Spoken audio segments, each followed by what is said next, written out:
Hey, what's up everybody? My name is Moss and welcome back to this tutorial series on GitLab. In this video, we are going to focus on getting you familiar with the GitLab interface. With the overwhelming number of features that GitLab offers, it's easy to get lost in the interface. So we're going to complete some basic tasks so that you feel more comfortable working in GitLab and prepare you for the activities in upcoming videos. Let's take a closer look at what we're going to cover. Our first objective is to provide an introduction to GitLab terminology. Our next objective is to become familiar with the GitLab interface. First, let's explain some important GitLab terms, starting with group. A group will allow you to manage settings across multiple projects at the same time. A group enables logical categorization of multiple users or GitLab projects. A GitLab group can also provide a cross-project view of things like issues and merge requests. The next important term is project. A GitLab project is essentially a container for a Git repository. Similar to GitHub repositories, there is a one-to-one mapping from a GitLab project to a Git repository. A GitLab project also has built-in CI/CD functionality. You can also perform issue tracking inside of a GitLab project. In addition, GitLab projects provide collaboration tools like merge requests. These are just some of the features that a GitLab project offers, but they are the features that we will primarily focus on in this series. Another important term to be familiar with are members. Members are GitLab users or groups that have access to a GitLab project. In addition, members are assigned to roles. And these roles include permissions to perform actions on GitLab projects or groups. One of the most important concepts to be familiar with in GitLab are merge requests. A merge request is a request to merge one branch into another. Merge requests provide a space to have a conversation with the team about the changes on a branch. And it is the central place through which changes are reviewed and verified. And finally, we have GitLab issues. A GitLab issue is a way to track work related to a GitLab project. And we can use GitLab issues to report bugs, track tasks, request new features, and much more. Your software development workflow should begin with the creation of an issue. A quick note, as I said in the previous video, GitLab has a plethora of features. So for the sake of time, I will only be covering the most relevant features in the GitLab interface for this series. If I skip over a particular feature in the interface, it doesn't necessarily mean that the feature isn't useful or important. It is only to keep our conversation focused on the topics that will most likely be covered in this series. Now that we're familiar with some of the key terms and concepts in GitLab, we can begin our activities in the GitLab interface. Okay, so the first thing that we want to do is navigate to gitlab.com. And from here, we'll navigate to the login page. So go ahead and log into your GitLab account.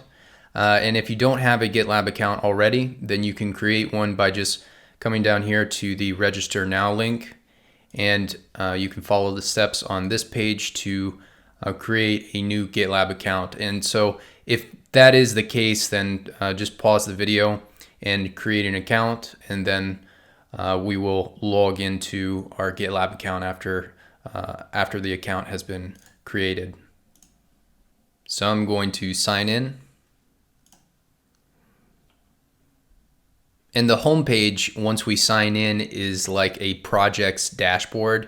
It lists all of our GitLab projects. And then we can also see starred projects, which are like favorited projects. And then we can explore other projects on gitlab.com. And from this page, we can also create a new project as well, which we will do shortly. If we take a look at the navigation bar, on the far right, we have our profile. And we can access our GitLab profile from this drop-down menu. We can set a status associated with our profile. And then it allows us to upgrade to a higher tier GitLab subscription. Then we can also edit the profile, and we can view our account preferences. And then we can also sign out from here. And next to our profile menu, we have a support/help menu. And next to the help menu, we also have this to-do list page, which will basically show us a list of items in GitLab that we're, that we need to be aware of, like if there's issues assigned to us or merge requests assigned to our account, then those will show up on this page. Next to the to-do list page, we have a merge requests drop-down menu, and this is where we can access merge requests that have been assigned to our account, or merge requests where we have been listed as a reviewer for that merge request. And then we have an issues page where we can query issues across projects based on query parameters, and the default query here is where my account is the assignee on the issue, but we could have any other query parameter in here, like where my account was @mentioned, for instance, in an issue comment. And next to the top level search, we can create new items in GitLab. So some of those items we can create a new project/repository. We can create a new group, and we can create a new snippet, which is like a code snippet. It's just a small snippet of code. It's not a full code base. And then in the left-hand side menu, we can access various dashboards. So for instance, we're in the projects dashboard right now, but we could also access the groups dashboard, or security dashboard, or the environments dashboard, and that will show related information to those features. Now, before we create a new project, I do want to review the account settings of the GitLab account so that you can get familiar with those, and we will update some information inside of the account settings. So from the GitLab profile drop-down menu, we will select Edit Profile, and that will take us to the top level of the account user settings. And then under Chat, we have Access Tokens. So there's a few ways that you can authenticate with your GitLab account. The first way is the most obvious, is where you go to the sign-in page and you enter your username and password. But if you're authenticating via the command line, you'll likely use one of two ways. You'll either authenticate using a personal access token, or you'll authenticate using an SSH key pair. And this page allows you to create new tokens or delete personal access tokens for your account. And when you created a personal access token, similar to how the applications page was set up, you can select scopes for that personal access token, which will define the level of authorization that that token has to your account. So we can give it write permission to repositories, read permission, the ability to interact with the GitLab API. Below notifications are where we can manage SSH keys for our account. And this is the method that we're going to use to authenticate with our account. We won't be using the personal access tokens. We will create an SSH key pair, and then on this page is where we would add the public key of our SSH key pair to this page. So we would create a new public key for our GitLab account so that we can authenticate with it, and our Git client can communicate with our GitLab account. So now that we've gone over the user settings, I would like to prepare our Git client to authenticate with our GitLab account. And remember that I said that we were going to use SSH keys to authenticate with our account. So what we're going to do now is create an SSH key pair and then add the public key of that key pair to our GitLab profile.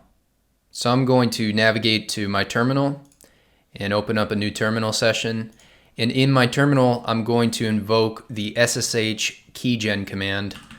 So that's going to be SSH-keygen. And then we're going to use -t option. And we're going to specify the kind of encryption that we want to use. And we're not going to use RSA. GitLab advises to use this type of encryption and suggests that it's more secure than RSA. So ED25519. And then we will add a comment to this key, and we'll say that it's our GitLab key pair. Okay. And after you've typed that in, go ahead and hit enter. And it prompts us to enter a file name in which to save the key. In this case, we're going to accept the default file name, and notice where this key is being saved. It's being saved in the hidden.ssh folder, and that's going to be the name of our key pair. So the name of the private key and the public key, and only the file extensions will be different between the public key and the private key. So I'm going to hit enter, and then it prompts us to enter a passphrase for the key pair, and I'm going to leave it empty for no passphrase. I'll hit enter again, and then that generated the key pair for us in this directory, in the .ssh directory. Now what we're going to do is add the public key of that key pair that we just generated to our GitLab profile. And to do that, we'll first cat the public key. So I'm going to cat.ssh ed id underscore ed dot pub, okay, for the public key pair, or for the public key rather. And then I'm going to copy the output to my clipboard, and then I'm going to navigate back to the GitLab interface, and we'll navigate to SSH keys, and then I'm going to paste in the key field, I'm going to paste in the value of the public key in the key field. Okay, and then the title is the comment that we added when we generated the key, so GitLab key pair. And we can set an expiration date if we want to. I'm going to leave that blank so that it doesn't have an expiration date. And then I'm going to select add key. So now that we've added that public SSH key to our account, we should be able to authenticate with our GitLab account from the command line. And to verify that we can authenticate, I'll open up the terminal, and then I can invoke my SSH client.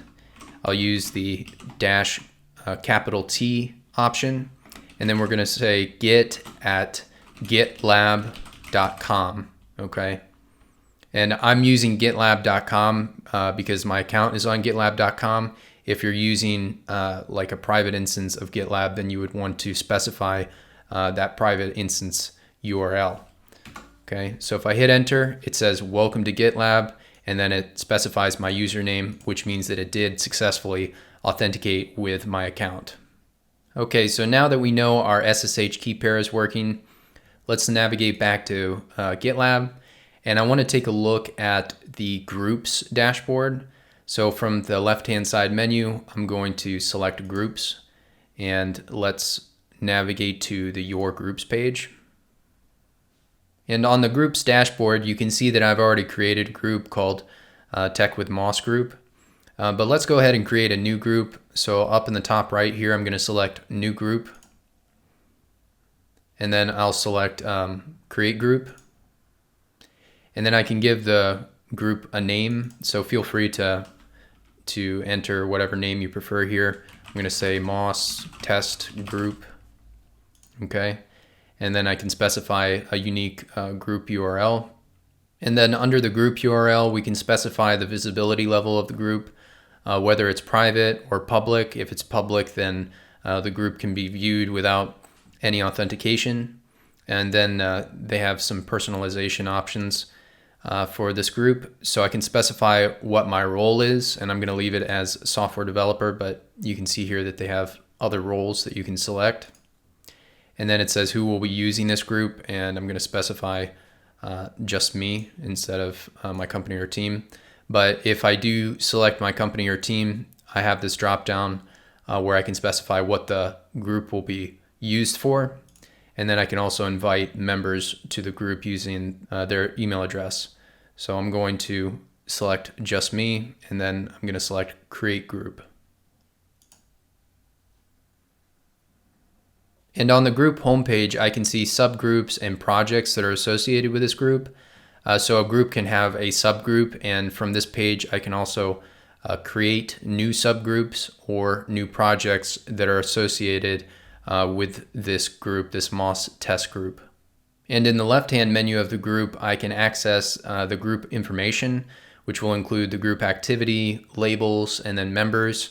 And from the members page, we can control the membership that people have to this group. So you can see here, there's one member and it's my account, and I am the owner. So my role is the owner for this Moss test group. But I can add additional members using their email address, and then I can specify the role that that member would have when they're added to this group. And below group information, I can select issues.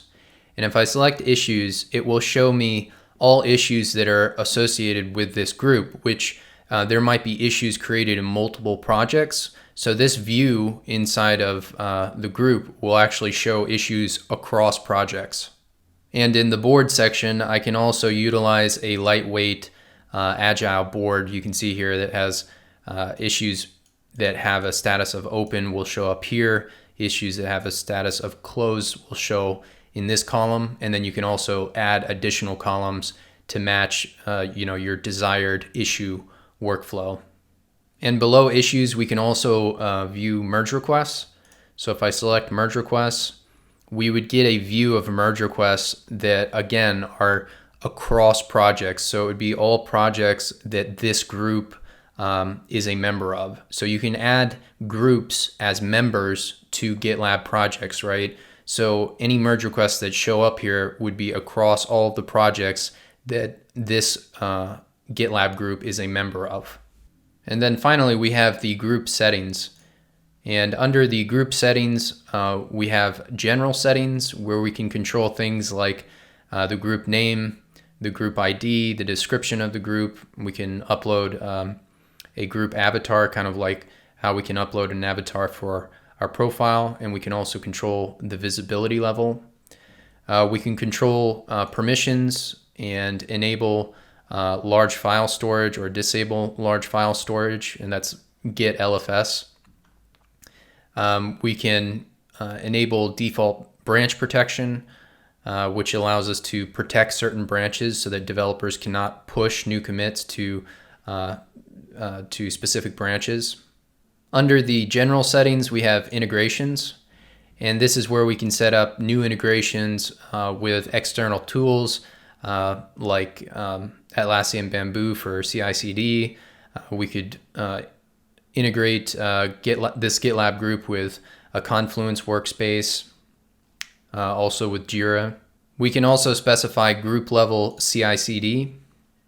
And here we can define group level variables, which can be referenced from within a GitLab CI/CD pipeline. And we can also configure runners, which I won't get into too much detail about right now. I'll leave that for a later video, but essentially, if you're familiar with Jenkins agents, runners are kind of a similar concept. Runners are processes that pick up and execute CI/CD jobs for GitLab. So now that we've explored the interface for groups, let's navigate back to the home page. And from the home page, let's go ahead and create a new project. So I'm going to navigate up to the top right, and I'm going to select New Project. And on this page, we can create a blank project. So we start a project from scratch, or we can create a project from a project template if we've created a project template. And we can also import a project. So if we're migrating our source code from another source code management system like GitHub, we can use this import project feature.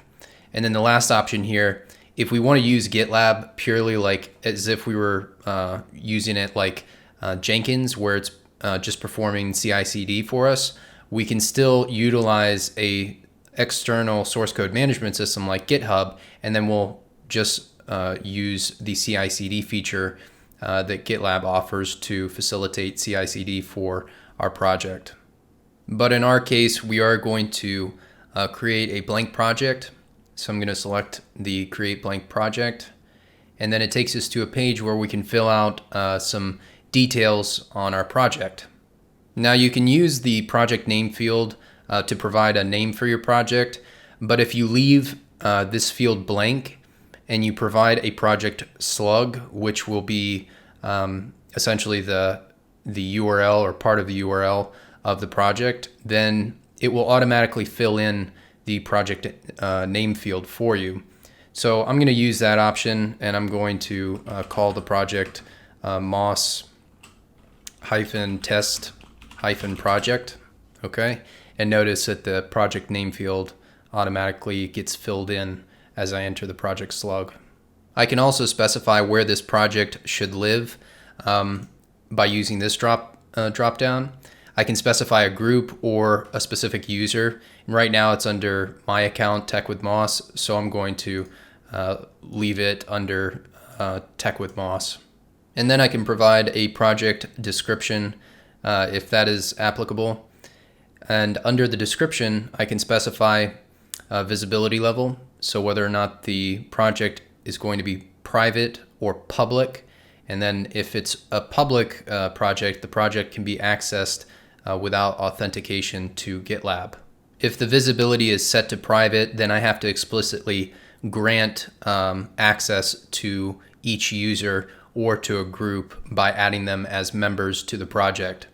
And then the last setting allows us to initialize the repository with a README file, which we would do if we didn't have an existing code base locally that we would want to push up to this GitLab project. And we don't in our case, so I'm going to leave this setting checked. And then I'm going to select Create Project.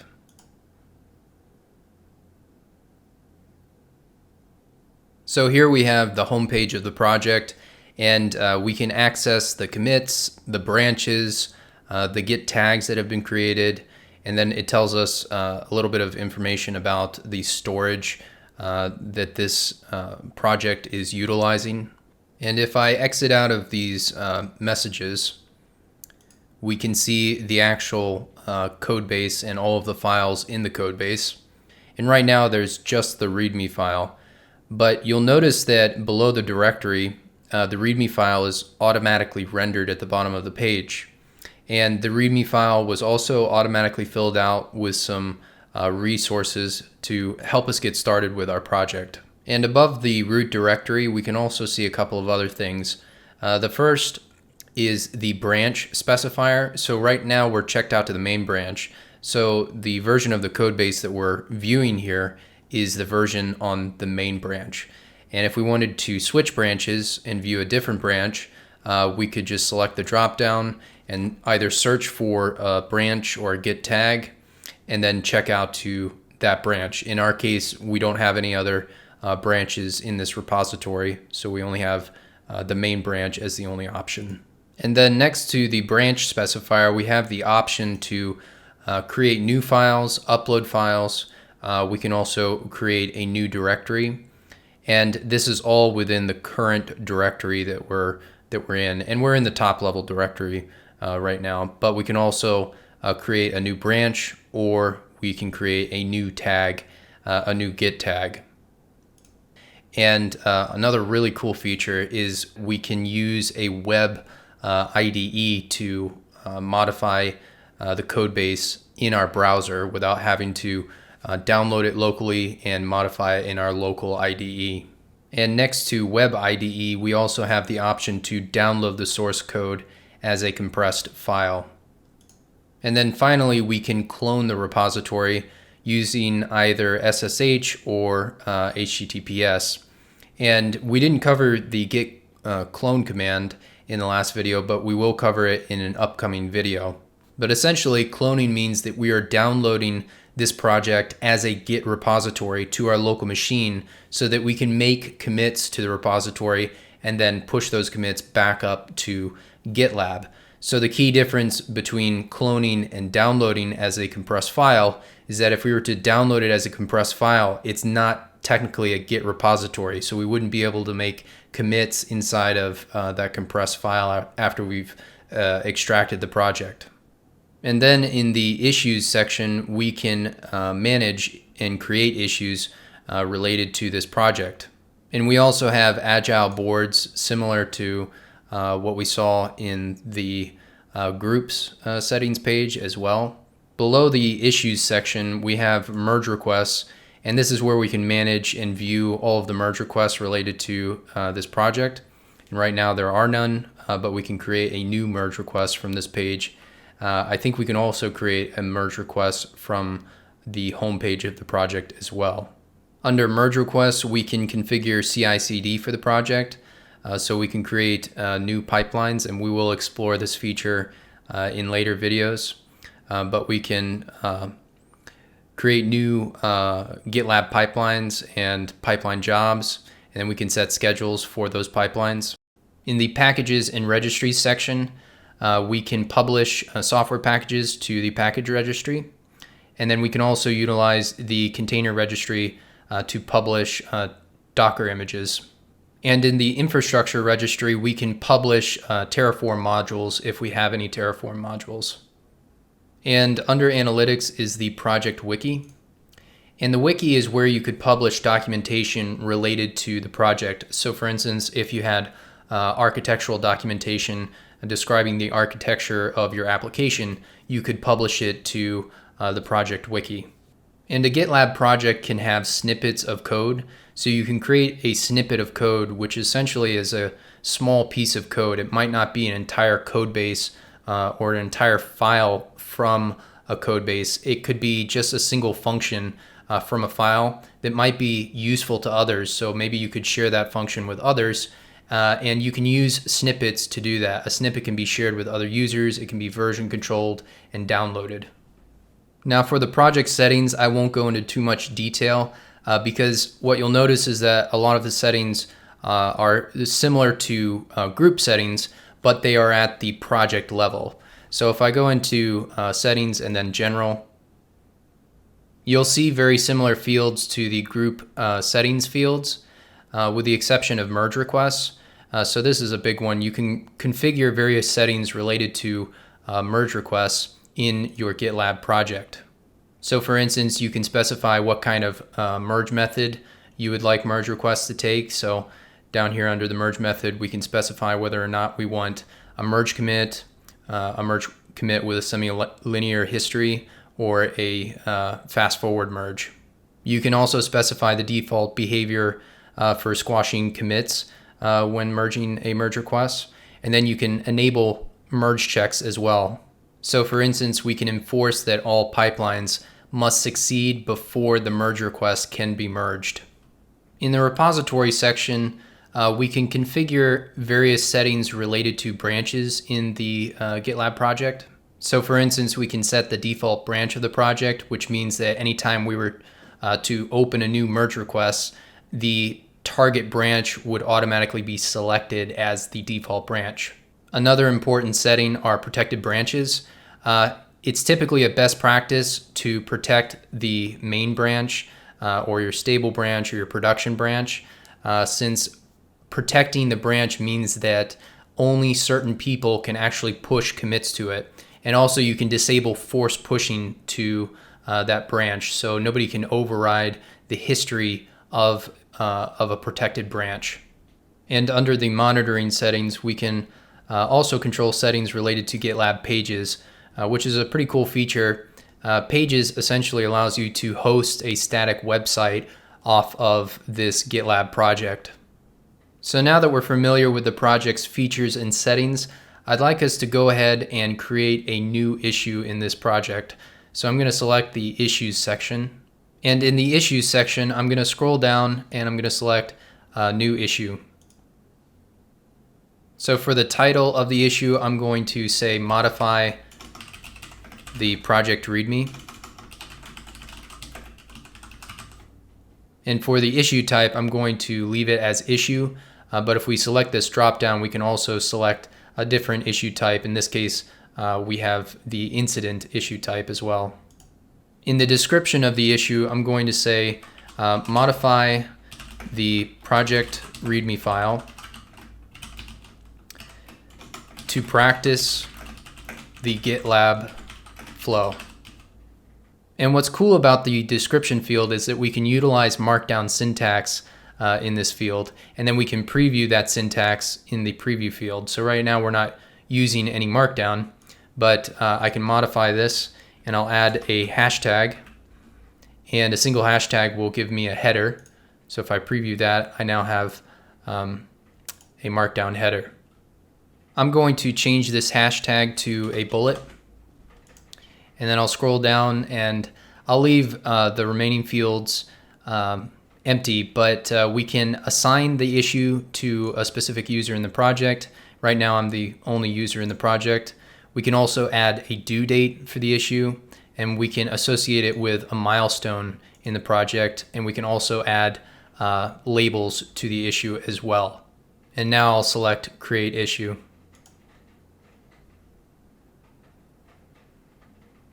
So now that we have the issue created, you may remember at the beginning of the video when I was discussing the definition of issues, I mentioned that your software development workflow should always begin with the creation of an issue. And in the upcoming videos, I'm going to introduce you to the GitLab flow, which is the primary workflow that you would utilize in GitLab. And we're going to practice the GitLab flow by modifying the README file. So thanks for watching, and I will see you in the next video. If you'd like to learn more, be sure to follow our blog at lambdatest.com/blog, as well as our Lambda Test community at community.lambdatest.com. You can also earn resume-worthy Lambda Test Selenium certifications at lambdatest.com/certifications.